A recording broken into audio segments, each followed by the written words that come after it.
আসসালামু আলাইকুম। পূর্ব মিরপুর জামে মসজিদ প্লাস মাদ্রাসার কাজ চলে।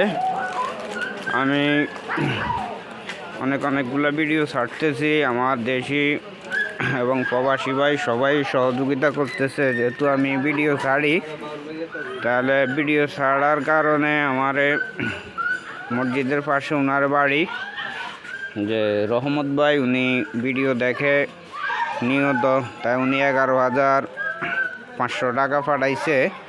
যেহেতু উনি পাঠাইছে বুঝি পাইছি, ওনার জন্য অসুস্থ, সবাই একটু দোয়া করবেন। আর আমি তাই মসজিদ কমিটির হাতে তুলে দিতেছি 11,500 টাকা। উনি দেখেন কত টাকা।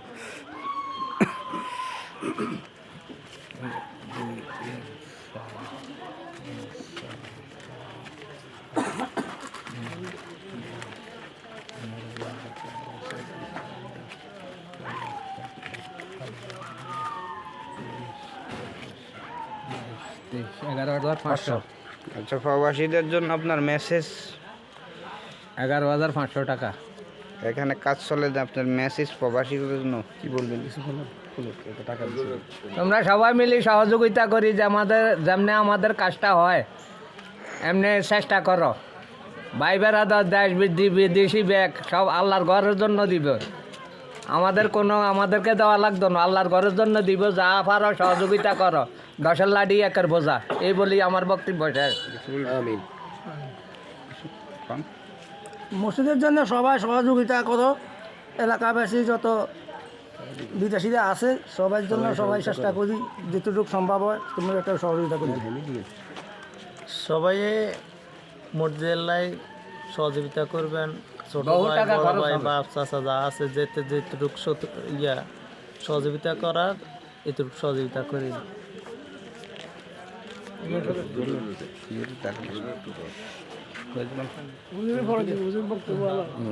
সবাই মিলি আল্লাহর ঘরের জন্য যাতে কাজটা সম্পূর্ণ হয়, যাতে সহযোগিতা করলে ইনশাআল্লাহ হয়ে যাবে। আমাদের এটা এলাকার গৌরব এবং সব কিছু আমাদের মসজিদ, এটা আমি এটা মানে নিতে হবে।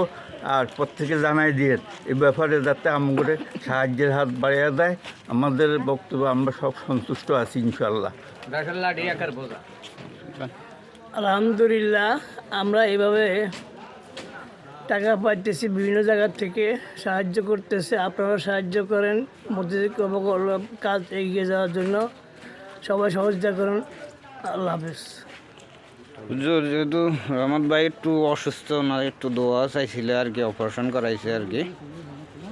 نحمده ونصلي على رسوله الكريم أما بعد قال الله تعالى في كلامه المجيد وفي فرقانه الحميد أعوذ بالله من الشيطان الرجيم بسم الله الرحمن الرحيم لئن شكرتكم لأزيدنكم ولئن كفرتم إن عذابي لشديد صدق الله المولانا العظيم।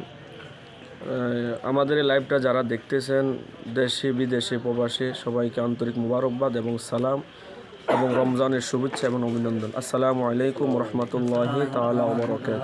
আমরা সেই মালিকের দরবারে শুকরিয়া জ্ঞাপন করি, যে মালিক আমাকে ভালো রেখেছেন, সুস্থ রেখেছেন। এই জন্য আমি একটা আয়াতে কারিমা তেলাওয়াত করেছি। আয়াতে কারিমা অর্থ হলো লাইন শাকারতুকুম লাযিদান্নাকুম, নিয়ামতের শুকরিয়া আদায় করো, আল্লাহ রাব্বুল আলামিন নিয়ামত বাড়িয়ে দিবে। ওয়ালাইন কাফারতুম ইন্না আযাবি লাশাদীদ, আর যদি নিয়ামতের অসক্রিয়া করা হয়, আল্লাহ নিয়ামত ছিনিয়ে নেবে, কঠিন আযাব আমাদেরকে দিবে। আমরা কেউ চাই না আযাবের পড়তে নিপীড়িত হতে। আমরা একমাত্র আল্লাহর শুকরিয়া, যে অবস্থায় থাকি আলহামদুলিল্লাহ বলবো। এবং আমি প্রবাসী ভাইদের উদ্দেশ্যে বলতেছি, তাদের ঘাম কষ্ট আমরা এটা না দেখলে বিশ্বাস করতাম না। প্রায় 16 ঘন্টা 18 ঘন্টা ডিউটি করে, অনেক কষ্ট করে, পরিশ্রম করে টাকা কামায়। আর আমরা তাদের কাছে ঋণী। কেন ঋণী? কারণ তারা ফ্যামিলি চালাচ্ছে, হুজুরদেরকে খাওয়াচ্ছে, এবং কি এমনি দান সদকা করতেই আছে। তাদের আমরা সবসময় ঋণী। এজন্য তাদের হক আমরা আদায় করতে পারি না, কারণ তাদের হক আল্লাহ আদায় করবে, ঠিক কিনা ভাই? কাল কঠিন কিয়ামতের ময়দানে আল্লাহ যেন তাদের এই উসিলা করে আল্লাহ যেন তাদেরকে নাজাতের জরিয়া হিসাবে তাদের এই সদকাটাকে কবুল করে, বলে না। আর রহমত ভাই অনেক দিনও অসুস্থ, ভাই আজ 1 বছর ধরেই বা অসুস্থ, কাজ করতে বা আমি শুনছি দেশে চলে আসবে। আল্লাহ যেন ওনাকে সুস্থতা দান করে, বলে না আমি, এবং ওনার এই দান সদকাকে আল্লাহ কবুল করে, বলে না আমি। এর উসিলা করে ওনাকে আল্লাহ সুস্থতার নিয়ামত দান করে, বলে না আমি। আরেকটা কথা বলে আমরা শেষ করতেছি, আপনি আল্লাহর রাস্তায় দিবেন, এটা আপনারই লাভ, এটা কারো লাভ না। কারণ কয়টি জিনিস কন্টিনিউ চলতে থাকে, আপনি মরে গেলেও এ সদকাতুল জারি আপনি যা দিয়েছেন, আপনি কাকে দিয়েছেন? আল্লাহকে দিয়েছেন।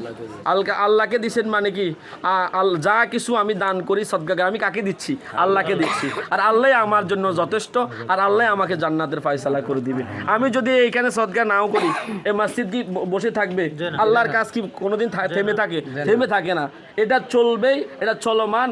পৃথিবীতে যত মসজিদ হয়েছে এভাবেই হয়েছে, কিন্তু সব কল মসজিদগুলো পরিপূর্ণ হয়েছে। আমরা থাকতে দেখবো না, কিন্তু এই পরিপূর্ণ করবেন কে? আল্লাহ। তবে আমাদের উদ্দেশ্য থাকতে হবে একমাত্র, যারা খেদমত করতেছি, যা কিছু করতেছি, আল্লাহর সন্তুষ্ট। কি ভাই? সবাই সন্তুষ্ট আল্লাহ। আল্লাহ যেন আমাদের এই মসজিদকে কবুল করে। বলে না, আমি তো অনেক টাকার কাজ পাই, 3 কোটি টাকার কাজ আমাদের নিচের কাজটা পাই হয়ে গেছে, বলি আলহামদুলিল্লাহ। আর উপরের কাজ আল্লাহ হবে। যারা সহযোগিতা করতে পারছেন তারা ভাগ্যবান, যারা করতে পারেন নাই অবশ্যই করার চেষ্টা করেন। মসজিদ আপনার মরে গেলেও একটা সদকা জারি আপনি চলতে থাকবে। আল্লাহ তাআলা আমাদেরকে, যারা আমাদের এখানে সহযোগিতা করছেন, দান সদকা করছেন, মসজিদে আপনার টাকা দিয়েছেন, যা সহযোগিতা, আল্লাহ যেন সকলের দানগুলোকে কবুল করুক। কাল কিয়ামতের ময়দানে উসিলা করে নাজাতের ব্যবস্থা করে দেখ, বলে না আমিন। সবাই ভালো থাকবেন, দোয়া রইল দেশি প্রবাসী সকলের জন্য। তো আপনারাও আমাদের জন্য দোয়া করবেন। তো ভালো থাকবেন সবাই, আল্লাহ হাফেজ, আসসালামু আলাইকুম।